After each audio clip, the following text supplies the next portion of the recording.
Hi friends, வணக்கம். Welcome to Shanu சமையல். இந்த வீடியோவில் ரொம்ப சூப்பரான ஒரு டீ டைம் ஸ்நாக் தான் பார்க்க போகிறோம். பழம் பொரி. இது செய்கிறது ரொம்பவே ஈஸி தான். ஒரே ஒரு நேந்திரம் பழம் இருந்ததுன்னா டக்குன்னு ஒரு 10 நிமிஷத்துக்குள்ளே செஞ்சு முடிச்சிடலாம். வாங்க எப்படி பண்ணுறதுன்னு பார்க்கலாம். இது பண்ணுறதுக்கு நான் ஒரு பழுத்த நேந்திரம் பழம் எடுத்திருக்கேன். இதை நம்ம 2 நுனியையும் கட் பண்ணிக்கலாம். 2 நுனியும் கட் பண்ணதுக்கப்புறமா இதை பாதியாக கட் பண்ணிவிட்டு ஒவ்வொரு பாதியோட தோலையும் பிரித்து எடுத்துடலாம்.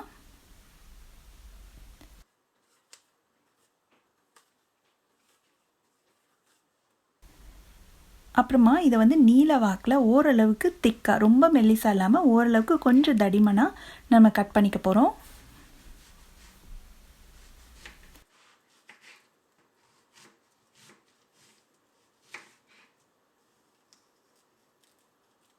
இதே மாதிரி இன்னொரு பாதியையும் கட் பண்ணிடலாம். இப்போ பார்த்திங்கன்னா இந்த அளவுக்கு திக்னஸ்க்கு நான் கட் பண்ணி வச்சுருக்கேன்.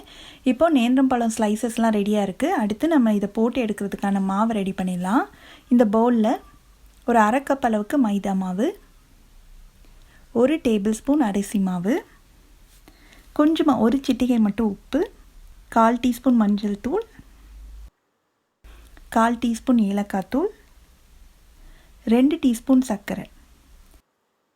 இப்போ இது எல்லாத்தையும் நல்லா கலந்து விட்டுட்டு கொஞ்சமாக தண்ணி சேர்த்து கட்டி இல்லாமல் ஒரு பஜ்ஜி மாவு பதத்துக்கு நம்ம கரைச்சிக்கணும்.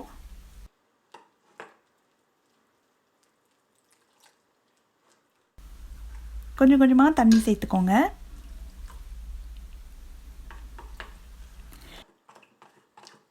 இப்போ பார்த்திங்கன்னா இந்த அளவு கன்சிஸ்டன்சிக்கு கரைச்சாச்சு. இந்த மாதிரி இருக்கணும் மாவு. இப்போ பழம்பொரி போடுறதுக்கு முன்னாடி நம்ம கொஞ்சமாக மட்டும் சமையல் சோடா, ஒரு சிட்டிகை சமையல் சோடா சேர்த்து நல்லா கலந்து விட்டுட்டு நம்ம உடனே போட்டுடலாம். இப்போ மாவு ரெடி ஆயிடுச்சு. நம்ம ஸ்லைஸ் பண்ணி வச்சுருக்கோம் இல்லையா, அந்த பழத்துலேருந்து ஒரு ஸ்லைஸ் எடுத்து இந்த மாவில் நல்லா டிப் பண்ணிக்கணும். பழமே தெரியாத அளவுக்கு நல்லா மாவு கோட் ஆகிக்கணும். இந்த அளவுக்கு கோட் ஆகிற அளவுக்கு கன்சிஸ்டன்சியில் இருக்கணும். ரொம்ப தண்ணியாக இருந்ததுன்னா மாவு அந்த பழத்தில் ஒட்டாது. அதனால் கரெக்டான கன்சிஸ்டன்சியில் நம்ம செய்ய வேண்டியது ரொம்ப முக்கியம். இதை எடுத்து நம்ம இந்த சூடான எண்ணெயில் போட்டுடலாம். இதே மாதிரி இன்னொன்றையும் போட்டுடலாம். இது ரொம்ப நீளமான ஸ்லைஸாக இருக்கிறதுனால நான் ஒரு டயத்துக்கு 2 மட்டுமே போடுறேன். உங்களோட கடாய் நல்லா பெருசாக இருந்ததுன்னா நீங்கள் 3 அல்லது 4 கூட போட்டுக்கலாம். ஸ்டவ் மிதமான தீயில் வச்சு ஒரு சைடு நல்லா ஃப்ரை ஆகட்டும். இப்போ திருப்பி போட்டுடலாம். 2 சைடுமே வெளியில் நல்ல கோல்டன் கலராக ஆகி கிறிஸ்பியாக தெரியணும். நம்மளுக்கு பார்க்கும்போதே அந்த மொறுமொறுப்பு தன்மை தெரியணும். அந்த அளவுக்கு நம்ம இது 2 சைடும் போட்டு ஃப்ரை பண்ணி எடுக்கணும். இப்போ பார்த்திங்கன்னா எண்ணெயோட சலசலப்பு சத்தமும் கொஞ்சம் அடங்கிடுச்சு. நல்லா நம்மளுக்கு சூப்பரான கோல்டன் ப்ரௌன் கலரும் கிடச்சிச்சு. இதை எண்ணெயை நல்லா வடிச்சிட்டு எடுத்துடலாம். பார்க்கும்போதே நல்லா கிறிஸ்பியாக தெரியுது இல்லையா? இந்த அளவுக்கு நம்ம ஃப்ரை பண்ணி எடுத்துக்கணும். இப்போ இதே மாதிரி நம்ம எடுத்து வச்சுருக்கிற ஸ்லைசஸ் எல்லாத்தையும் மாவில் முக்கி 2 அல்லது 3 போட்டு நம்ம பொரித்து எடுக்கணும்.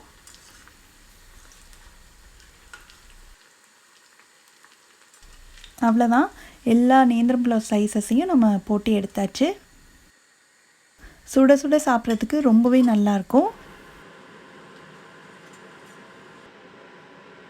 இப்போ இது ஒன்று பிச்சு பார்க்கலாம். நம்ம வெளியில் நல்ல கிறிஸ்பியாக இருக்குது. உள்ளே அந்த நேந்திரம் பழம் நல்லா சாஃப்டாக நல்ல ஒரு ஃப்ளேவரோட சூப்பராக வந்திருக்கு.